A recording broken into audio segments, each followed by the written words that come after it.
저는 오래전에 귀신을 본 적이 있습니다. 그 밖에 송금에 신기가 있다 하여 가끔 희한한 일을 겪기도 합니다. 지금 하려는 이야기는 한 10년 전에 지금은 돌아가시고 안 계신 외할머니와 어머니, 그리고 나에 대한 이야기입니다. 귀신을 본 것은 아니고 좀 재미있는 경험을 해서 올려봅니다. 편하게 반말로 진행하겠습니다. 할머니가 얼마 전부터 갑자기 편찮으시다고 어머니께서 말씀하셨다. 할머니는 둘째 이모님 댁에 계셨는데 연세가 90에 가까우셨다. 연세에 맞지 않게 정정하셔서 매일 담배 한 갑과 막걸리를 즐기셨고, 내가 찾아뵈면 손주놈 왔냐고 미소로 반기시곤 했었다. 그리고 할머니는 강아지를 좋아하셨는데 그 유전으로 인해 후손인 우리들은 모두 개를 좋아한다. 여튼 할머니는 조그마한 개를 당신의 방에서 기르셨었다. 그런 할머니가 무척 편찮으시다는 거다. 그래서 나는 할머니 이제 돌아가시는 건가? 라고 생각을 했는데 어머니 말씀은 그게 아니었다. 어머니는 독실한 불교 신자이셨고 반스님이라고 불릴 정도로 불심도 깊어 웬만한 스님들은 어머니에게 공부 비교가 되지 않았었다. 어머니는 사주도 독학으로 공부하셨고 뭔지 이름은 모르겠지만 귀신 쫓는 공부도 하셨었다. 길동아, 네 할머니가 좀 이상하다. 왜요? 어디 안 좋으시대요? 그게 아니고 어머니 말씀으로는 할머니가 전혀 거동을 못하시고 밤마다 식은땀을 흘리시며 끙끙 앓기만 하신다는 거다. 그런데 어느 날 할머니가 어머니에게 하신 말씀은 충격적이었다. 아이고야, 이 밤에 잠을 자면 꿈속에 어떤 미친년이 나와서 저 방구석에 쪼그려 앉아가지고 나를 째려보고 있어. 그 미친년이 나보고 자꾸 어디를 가자는 거야. 어머니는 할머니 방에 거리를 떠돌던 귀신이 들어왔고 그 귀신이 나가지 않고 버티고 있으며 할머니를 데려가려고 기다리고 있다는 것이다. 그리고 그 귀신은 혼자 스스로 들어온 게 아니고 얼마 전 이문에서 나무를 들여올 때 그 나무에 붙어서 들어왔다는 것이다. 이윽고 어머니는 이모님에게 확인해보니 이모부가 나무로 된 가구 하나를 누가 주기에 얻어왔다는 것이다. 나무나 쇠로 된 것은 귀신이 붙어 따라 들어오기도 한다. 어머니는 내게 이렇게 말씀을 하셨다. 길동아, 내일 채비하고 엄마랑 같이 할매한테 가자. 나는 눈만 끔벅거리고 있었다. 그 말이 무엇을 의미하는지 알고 있었다. 그 말은 같이 가서 귀신을 떼내는 일을 하자는 것이었다. 이 일은 극도로 위험하다. 잘못하면 떼내려는 사람에게 귀신이 붙기도 한다. 예전에 어머니가 아프셨을 때 어머니가 시키는 대로 해서 귀신을 떼어낸 적이 있었다. 하지만 그때는 약 먹고 나을 때가 됐으니까 나은 거지. 귀신은 무슨... 이라고 생각했었다. 어머니는 밤새 준비를 하셨다. 나무를 하고 조밥을 만들고 참기름으로 조밥을 비비고 간장을 준비하고 그리고 나보고 말 몇 마리를 큰 한지에 그리라 하여 그 위에 알루미늄 호일로 종지를 만들어 그렇게 미니 밥상을 차렸다. 이윽고 다음날 밤 9시가 되어서 우리는 할머니 댁으로 갔다. 이모와 이모부는 어머니가 집을 비우라고 해서 집에는 할머니 혼자 방에서 주무시고 계셨다. 주무신다기보다는 뭔가 괴로운 듯 인상을 쓰고 눈을 감고만 계셨다. 그렇게 어머니와 나는 밤 11시가 되기를 기다리고 있었다. 집은 어둡고 적막했으며 할머니를 따르는 강아지는 할머니 머리맡에 앉아서 가끔은 혼자 벽을 보고 낮게 으르렁거리기만 하고 있었다. 거실에 앉아서 기다리는데 할머니 방에서 가끔씩 들리는 강아지의 낮은 으르렁거리는 소리는 정말 소름이 돋았다. 어느덧 밤 11시가 되었다. 어머니는 내게 미리 준비해 온 한지에 만들어 온 밥상을 할머니 머리맡에 살짝 갖다 놓으라고 하셨다. 나는 두 손으로 조심조심 들고 할머니 방으로 들어갔다. 갑자기 온몸에 소름이 돋았다. 싸늘한 냉기와 누군가가 이런 나를 보고 있다는 느낌이 들었다. 강아지는 나를 보더니 살며시 꼬리를 흔들었지만 이내 벽 쪽을 바라보고 다시 낮게 으르렁거렸다. 조밥을 강아지가 먹으면 어쩌나 싶었지만 강아지는 조밥을 쳐다보지도 않았다. 그렇게 밥상을 할머니 머리맡에 차려놓고 나와서 밤 12시가 되기를 기다렸다. 1시간을 그렇게 기다려보면 소름이 어떤 것인지 정말 알게 된다. 이윽고 밤 12시가 되자 어머니가 내게 몇 가지를 일러주셨다. 지금 방에 있는 귀신의 이름은 땡땡이다. 그리고 너는 방으로 들어가서 그 밥상을 들고 나오되 절대로 벽 쪽을 쳐다보면 안 된다. 내가 문을 조금 열어놓을 테니까 밥상을 들고 집 밖으로 나가면 동쪽으로 10발자국, 남쪽으로 5발자국 걸어서 귀신의 이름을 3번 부른 후에 땅에 놓고 한지를 보자기처럼 덮어서 밥상을 덮은 후에 이것 먹고 가거라 하고 말하면서 땅에 던지고 들어오거라.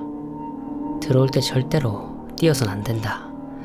그리고 명심해야 될 게 뒤에서 누가 부르거나 잡더라도 절대 대답하거나 뒤를 돌아봐선 안 된다. 알겠지? 만약에 뒤를 돌아보게 되면 정말 일이 커지게 되니까 조심해야 된다. 망설이고 있는 나의 등짝을 한 대 후려치시고는 엄마는 다른 방으로 들어가셨다. 엄마가 말씀한 대로 해야 했다. 지금 나 혼자 남겨졌고 저 방에 이제 내가 들어가야 한다. 숨을 크게 들이마시고 할머니 방으로 들어갔다. 할머니는 내내 진땀을 흘리시며 주무시고 계셨고 강아지는 할머니 옆에 누워 있었다.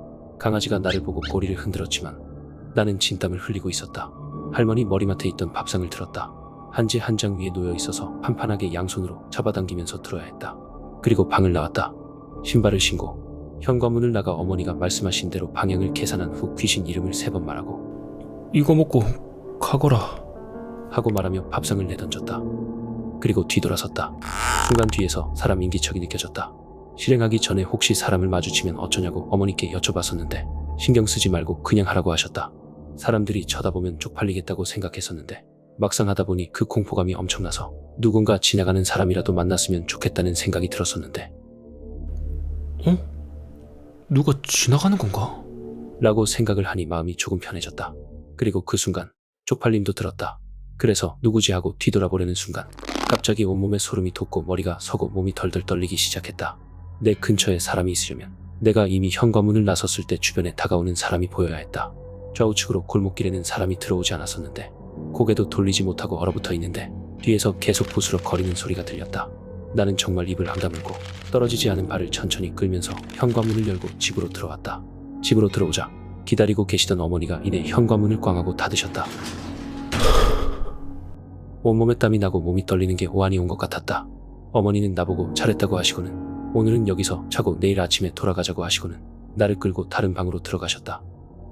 그렇게 밤이 지나고 아침이 왔다. 나는 거실에서 부스럭거리는 소리에 잠을 깼다. 어머니가 누군가와 이야기를 나누는 것이었다. 놀래서 거실로 나가보니 할머니가 배가 고프시다고 밥을 하시겠다고 쌀을 씻고 계셨고 어머니는 그런 할머니를 옆에서 웃으시면서 돕고 계셨다. 할머니는 지난밤에 잠을 자는데 꿈속에서 그 미친년이 밥을 개걸스럽게 먹고 있었다고 한다. 그러더니 이윽고 말을 타고 밖으로 나가더라는 것이다. 그리고 아침이 되어 일어나니 너무 배가 고프고 손주놈이 왔으니 밥을 해먹이려고 식사 준비를 하고 있었다는 것이다. 몸도 가벼워지고 아픈 게 멀쩡하게 나았다고 하신다. 나는 정말 놀래서 입을 다물 수가 없었다. 그러나 신비한 경험은 이게 끝이 아니었다. 할머니는 그렇게 내가 살려드렸지만 몇 달 후에 고령으로 결국 돌아가셨다.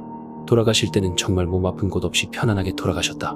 그렇게 장례를 지내고 7주가 지난 49제에 어머니가 우리 형제들에게 말씀하셨다. 49제 때는 돌아가신 홀령이 생전에 살던 집으로 마지막으로 온단다. 그때 후손들이 자고 있으면 크게 실망을 하고 재산을 걷어가버린 경우가 있으니까 오늘은 할머니 댁에서 밤을 새야 될 것 같다. 그렇게 또 할머니 댁에 가서 밤을 새게 됐다. 할머니가 애지중지하시던 강아지는 할머니가 누워 계시던 자리에 주둥이를 받고 꼼짝도 안 하고 있었다. 어디에도 할머니가 안 계시니 불이 죽어 끙끙대고만 있었다. 그나마 할머니 채취를 느낄 수 있는 곳에 누워 할머니만 그리워하고 있는 눈치였다. 어머니는 거실에 계셨고 나는 방에, 그리고 형들은 다른 방에서 몰래 자는 눈치였다. 얼마나 됐을까? 새벽 1시쯤 된 것 같은데 갑자기 강아지가 난리가 났다. 방에서 거실로 뛰어나온 강아지는 마치 할머니를 만난 것처럼 한쪽을 보고 꼬리를 흔들고 짖고 끙끙대고 난리가 난 것이다. 이리 펄쩍 저리 펄쩍 뛰며 오줌까지 지리고 뒤집어지고 배를 까고 누워서 꼬리를 흔들고 난리를 피우더니 갑자기 강아지가 픽 쓰러졌다. 우리는 이 사태에 대해 정말 뭐라고 말해야 될지 멍해서 보고 있었다. 어머니가 말씀하셨다. 네 할머니 오셨나 보다. 근데 그렇게 애지중지하시던 강아지랑 노시더니 아마도 강아지를 데리고 가셨나 보다. 그런데 30분을 그렇게 강아지가 숨이 넘어가서 뻗어있더니 갑자기 깨어났다. 깨어난 강아지는 이내 또 풀이 죽어 끙끙대더니 다시 할머니 방으로 가서 할머니가 계시던 자리에 가서 코를 박고 누워버렸다. 할머니는 강아지랑 30분 동안 노시다가 다시 강아지를 돌려보내놓고 자손들을 마지막으로 보시고 사시던 집을 마지막으로 둘러보시고 그렇게 가신 거였다. 갑자기 나는 알 수 없는 슬픔, 가슴에 꽉 맺힌 그리움이 터져 울어버렸다. 지금도 어머니랑 할머니 생각을 하면 정말 못 견디게 보고 싶어진다. 언젠가는 벨라를 기다리고 있다.